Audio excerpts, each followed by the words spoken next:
অনলাইনে আপনাকে যা দেখানো হয় আপনি তাই দেখেন। ভালো মন্দ কিছুই আপনি জানেন না।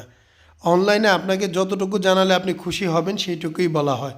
যতটুকু জানলে আপনি ভয় পাবেন ওইটুকু কেউ আপনাকে জানায় না। পুরো ভিডিওটা দেখবেন, অনেক বিষয় জানতে পারবেন।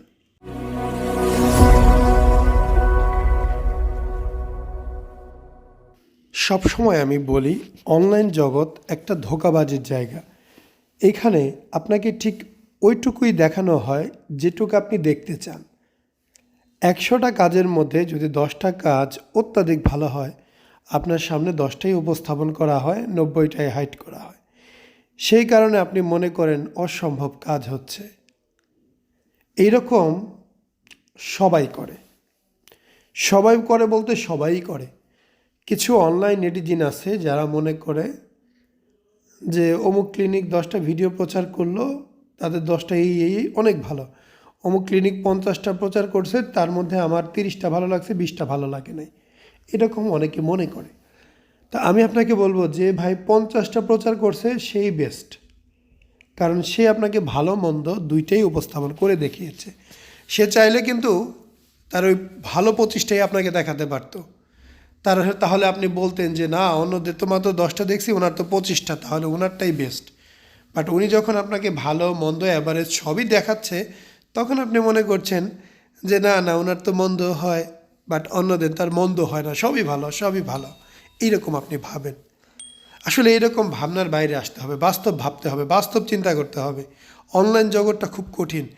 আমি 2012 সাল থেকেই অনলাইন জগৎ নিয়ে আছি, এই সব বিষয় নিয়ে। 2017 থেকে ইউটিউবে ভিডিও করি।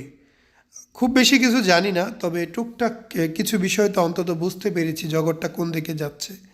সো আমি আপনাদের অনুরোধ করব, আপনারা যারা ভিডিও দেখেন তারা সরাসরি ক্লিনিকগুলোতে যাবেন, ভিজিট করবেন, তাদের কাজ দেখবেন, রুগীদের সাথে কথা বলবেন, অপারেশনের অভিজ্ঞতা সম্পর্কে জানবেন, কয় টাকা খরচ করলো, কয় টাকায় কী কী পেলো। দেখা গেল আপনার থেকে 10 টাকা নিল, 10 টাকা নিয়ে সব কিছু করে দিল ওর মধ্যে। এবং একজন আপনার থেকে 6 টাকা নিল, নিয়ে দেখলেন যে অর্ধেকের বেশি জিনিসই দিচ্ছে না, কিনে নিতে হচ্ছে। তো এইটা একটা ঝামেলার বিষয়। তো পেশেন্ট কি কি পেলো, কি না পেলো, কেমন রেজাল্ট পেলো, কেমনে কাজ হয়, কিভাবে করে, ডক্টর কিভাবে করে, হাসপাতালে কেমনে কি করতে হয়, এই বিষয়গুলো সরজমিনে গিয়ে আপনি দেখেন, দেখে সিদ্ধান্ত নেন।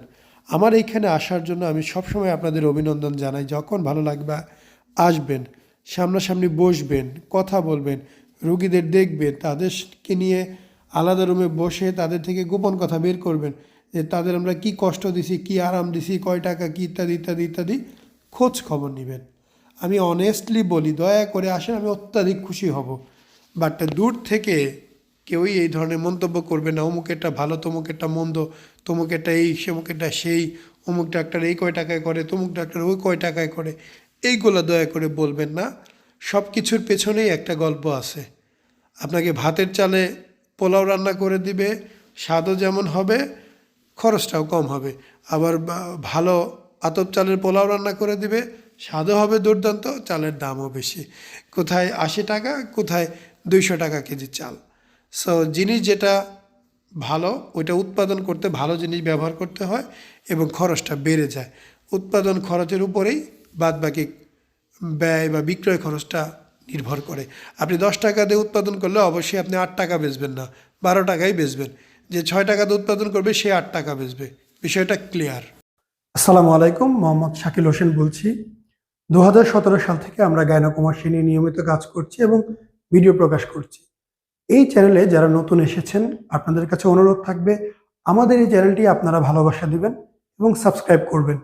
এবং যারা অলরেডি সাবস্ক্রাইব করেছেন তাদেরকে অসংখ্য ধন্যবাদ। আপনারা কমেন্টের মাধ্যমে আপনাদের মতামত জানাবেন।